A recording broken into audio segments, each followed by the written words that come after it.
নমস্কার বন্ধুরা, চৈতালির পাকশালায় তোমাদেরকে স্বাগত। আজকে আমি বেঁচে যাওয়া রুটি দিয়ে একটা স্ন্যাক রেসিপি তোমাদের সাথে শেয়ার করছি। তবে দেখে নাও বন্ধুরা, আমি এটা কি করে বানাচ্ছি। দেখো, এখানে আমি কয়েকটা সেদ্ধ আলু নিয়ে নিয়েছি। কয়েকটা বলতে আমি এখানে 3খানা সেদ্ধ আলু নিয়ে নিয়েছি। আলুটাকে এবার আমি কাঁটা চামচের সাহায্যে স্ম্যাশ করে নিচ্ছি। তোমরা চাইলে তোমাদের স্ম্যাশ করা কিছু থাকলে ওগুলো দিয়েও স্ম্যাশ করতে পারো, তবে আমি এই কাঁটা চামচ দিয়েই স্ম্যাশ করে নিচ্ছি। দেখো, ভালো করে আমি এটাকে স্ম্যাশ করে নিচ্ছি। এটা তোমরা বেঁচে যাওয়া রুটি, ধরো রুটি বেশি থাকলে সেই রুটি দিয়েও করতে পারো। এবার দেখো, এই গাজরটা নিয়ে নিয়েছি। গাজরটা আমি গ্রেটারের সাহায্যে ভালো করে গ্রেট করে নেব। দেখো, আমার এতটা মতন গাজর গ্রেট করা হয়ে যাবে। দেখো, আমার এতটা মতন হয়েছে গাজর।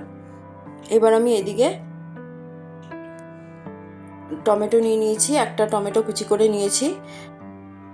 এদিকে 2টো কাঁচা লঙ্কা কুচি করে নিয়েছি। আর একটুখানি ক্যাপসিকাম ছিল আমাদের ঘরে, ওটা একটু কুচি করে নিয়েছি। এবার এগুলো আমি আলুটার মধ্যে দিয়ে দিচ্ছি, সেদ্ধ আলুটার মধ্যে দিয়ে দিচ্ছি। দিয়ে আমি সবগুলো একসাথে মাখাবো। এবার দেখো, নুন দিলাম পরিমাণ মতন, আর এখানে ম্যাজিক মশলা দিয়ে দিলাম। আমার মনে হয় ম্যাজিক মশলা দিলে না টেস্ট হয় খেতে। আর এটা দিলাম আমচুর পাউডার। আমচুর পাউডার দিলে একটু চটপটা হবে, খেতে ভালো লাগবে। এবার ওই গাজর যেটা আমি গ্রেট করে রেখেছিলাম সেটা দিয়ে দিলাম। দিয়ে এবার সবগুলো একসাথে আমি মেখে নেব। তোমরা তোমাদের বাড়িতে ধরো এক এক সময় এমনি রুটি সবজি খেতে ইচ্ছা করে না, তখন তোমরা রুটির সাথে এটা বানিয়ে খেতে পারো। তবে বাসি রুটি দিয়ে করো না, টাটকা রুটি দিয়ে করলেই ভালো হয়। আর এগুলো না বাচ্চারা খেতেও খুব ভালোবাসে। এবার দেখো, পেঁয়াজ কুচানো আমি নিয়ে নিয়েছি। খুব ভালো করে পেঁয়াজটাকে আমি কুচিয়ে নিয়েছি। এবার হাত দিয়ে পেঁয়াজগুলোকে আমি একটা একটা আলাদা আলাদা করে পেঁয়াজ কুচিগুলোকে ভেঙে নেব। এখানে আমি একটা মাঝারি সাইজের পেঁয়াজ কুচি করেছি। এবার দেখো, হাত দিয়ে আমি কীভাবে পেঁয়াজগুলোকে ভেঙে নিলাম। এবার এর মধ্যে আমি একটু অরিগানো দিয়ে দেবো। 1/2 চামচ মতন অরিগানো দিয়েছি। তোমরা চাইলে দিতেও পারো, নাও দিতে পারো, তবে আমি এখানে অরিগানোটা ইউজ করেছি। আর এখানে তোমরা ইচ্ছা করে গোলমরিচের গুঁড়োও দিতে পারো, তবে আমি দিইনি, কারণ 2টো লঙ্কা দিয়েছিলাম, ওই লঙ্কাগুলো খুব ঝাল, এই জন্য আমি আর গোলমরিচের গুঁড়ো দিইনি। দিয়ে পেঁয়াজের সাহায্যে আমি ভালো করে মাখিয়ে নিচ্ছি।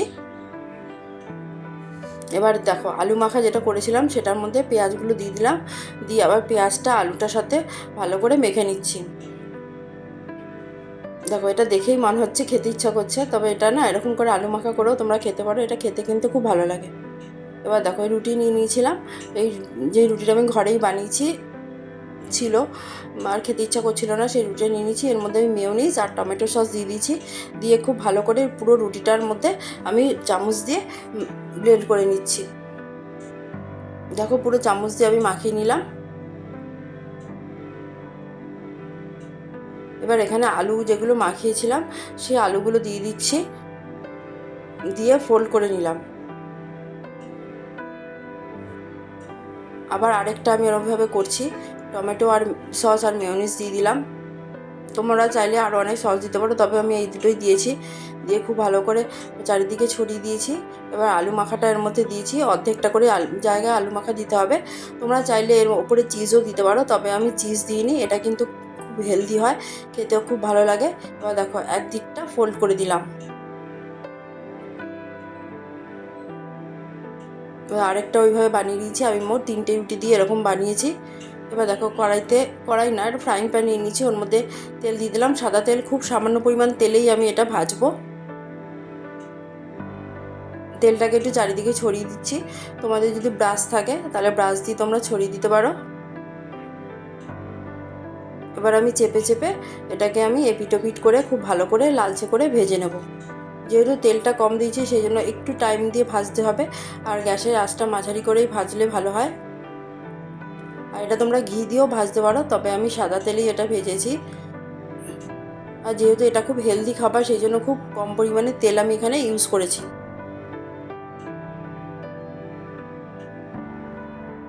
দেখো, এপিট ওপিট করে ভেজে নেব। আর এমন করে ভাজবে যেন ভেতরে যে আলু মাখাগুলো আছে সেগুলো যেন একটু গরম গরম হয়ে যায়।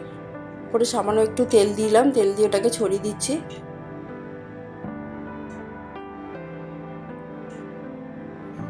তোমরা এটা বাড়িতে ট্রাই করবে, দেখবে খেতে খুব ভালো লাগে। সবসময় রুটি সবজি খেতে ভালো না লাগলে এইভাবে রান্না করে খেতে পারো, বা তোমাদের বাচ্চাদের স্কুলে টিফিনেও এটা দিতে পারো। এটা খেতে খুব ভালো লাগে।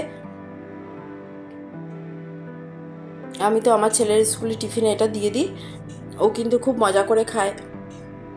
দেখো এটা ভাজা হয়ে গেছে,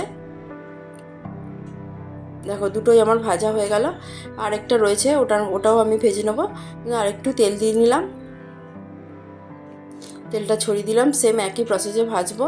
তোমাদের যদি ভালো লাগে লাইক করবে, শেয়ার করবে আর সাবস্ক্রাইব করবে, আর বাড়িতে অবশ্যই বানিয়ে খাবে, দেখবে খেতে কিন্তু খুবই ভালো লাগে। দেখো সেম একইভাবে আমি ভেজে নিচ্ছি। আমার এটা রান্নাটা কমপ্লিট। তোমাদের ভালো লাগলে লাইক করো, দেখো কেমন হয়েছে। Bye bye, tata.